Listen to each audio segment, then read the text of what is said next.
tudo bem? Como é que vocês estão? Espero que bem. Hoje a gente vai tratar de um tema que foi escolhido por vocês lá no Stories do Economiza, que é reforma trabalhista. Essa reforma trabalhista, ela já está tramitando no Congresso Nacional desde dezembro de 2016.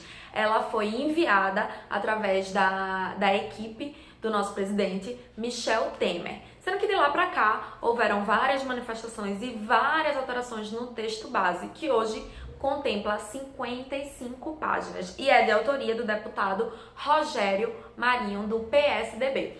Aqui no Economiza, a gente vai aprender hoje nesse vídeo, eu vou falar de alguns pontos principais dessa reforma. Como eu falei, ela é muito grande, mas basicamente ela vem para modificar a consolidação das leis trabalhistas, que é a nossa CLT, que a gente conhece, para introduzir alguns fatores de diferença, porque o argumento do governo é: a gente precisa mudar para que aumente a capacidade de geração de emprego no Brasil. Esse é o principal discurso deles. Então eu entrei na internet, pesquisei muita coisa, li a lei e tal, os argumentos contra, os argumentos a favor, e eu vou trazer isso aqui para vocês. Eu vou fazer um paralelo entre os pontos principais da lei, que é o que tem hoje na CLT e o que a reforma está sugerindo. E se ela for aprovada, é o que vai vigorar, ou seja, é o que vai valer para todos nós trabalhadores. Essa pesquisa eu encontrei no site Politize, muito legal, muito bacana, bem didático. Vocês podem encontrar também, eu coloquei na descrição do vídeo. Então vamos lá, vamos começar. O texto de Rogério Marinho, ele recebeu muitas muitas emendas, ou seja, ele sofreu muita alteração. Ele não está no seu texto original. O começo da reforma trabalhista, um dos pontos que está acontecendo muita divergência é em relação à legislação. A legislação atual diz que todo trabalhador formal, todo trabalhador regido com carteira assinada, ele deve se submeter às leis que estão na CLT. Já a reforma trabalhista diz o seguinte: se ela for aprovada, existirá uma flexibilização. Os acordos poderão ser feitos diretamente entre funcionário e empregado. Qual é a crítica disso? É que, a partir dessa relação entre funcionário e empregado, existe uma força muito maior atuando do lado do empresário e ele tem muito mais influência sobre o funcionário. O medo é que exista um abuso de poder realmente e que os funcionários sejam colocados numa situação de precariedade.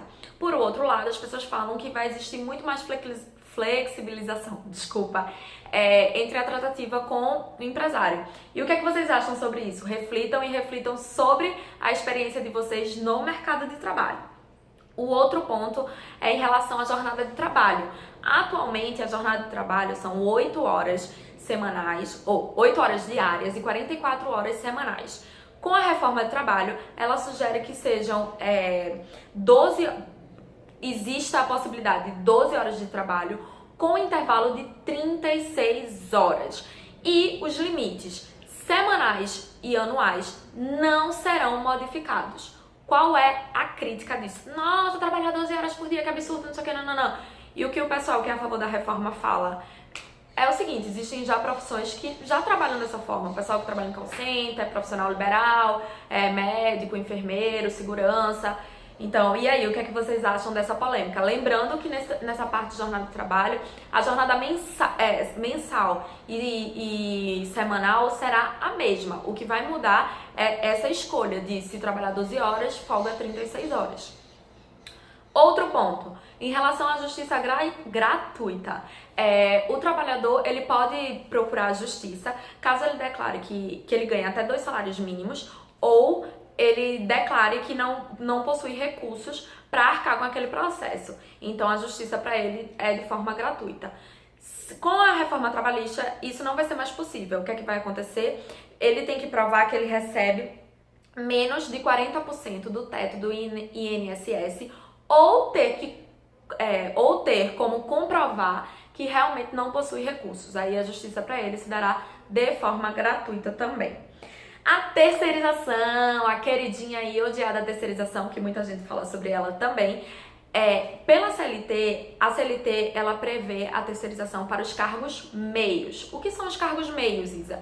São aqueles cargos que não são vinculados à atividade final da empresa. Ou seja, não é o negócio da empresa, não é o coração da empresa.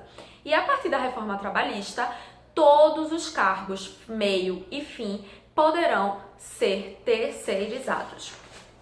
Mais um ponto, a relação é o trabalho intermitente. Atualmente na CLT não existe, ela não menciona esse tipo de trabalho. Os trabalhadores que trabalham dessa forma não são consagrados pela lei.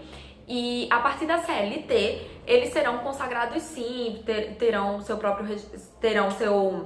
seu registro de trabalho, o FGTS, os direitos dos trabalhadores. O trabalhador intermitente é aquele que trabalha por demanda. Ah, preciso de você aqui no trabalho. Aí você vai lá, trabalha 4 horas e pronto. Eles querem colocar isso na reforma trabalhista, porque atualmente esse tipo de cargo, esse tipo de trabalho não tem na CLT.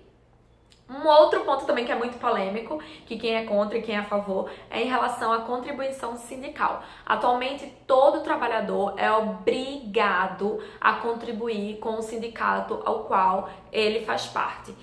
Isso não é uma escolha, então você recebe e automaticamente é descontado na sua folha de pagamento a contribuição sindical.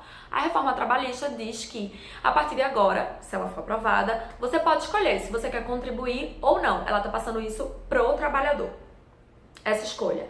Outro ponto, férias. Atualmente a gente consegue parcelar as férias em até 2 vezes, tá? Sendo que o prazo mínimo de 10 dias. E com a reforma trabalhista você pode parcelar em 3 vezes, sendo que o prazo mínimo de 5 dias e o prazo máximo de, no mínimo, 14 dias.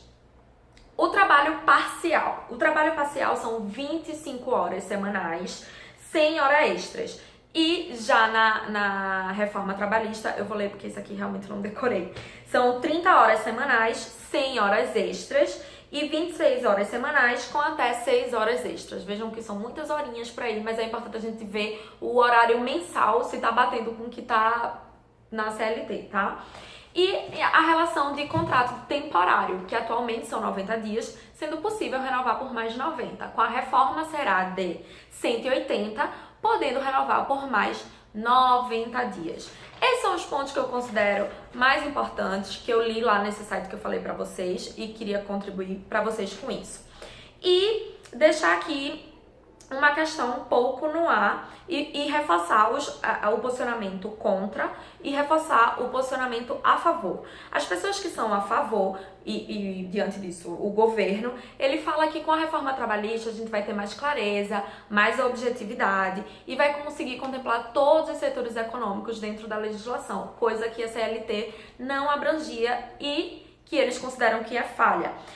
E uma outra coisa também importante, a questão da redução dos processos na Justiça do Trabalho, já que eles vão flexibilizar para que os trabalhadores tratem diretamente com os seus patrões. Será que isso vai dar certo ou não? É bom conversar com a galera de direito também sobre isso.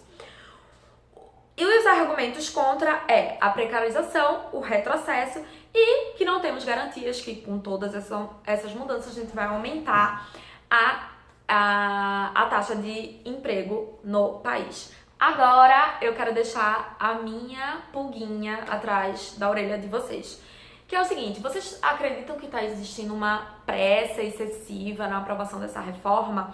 Se sim, por quê? Será que ela tem alguma correlação de sinalizar para o mercado que o nosso presidente Michel Temer ainda tem condições de liderar e comandar a nossa nação? E com isso, essas reformas sendo aprovadas no Congresso Nacional, que é formado pela Câmara de Deputados e pelo Senado, ele mostra que ele tem liderança e que ele ainda tem apoio político?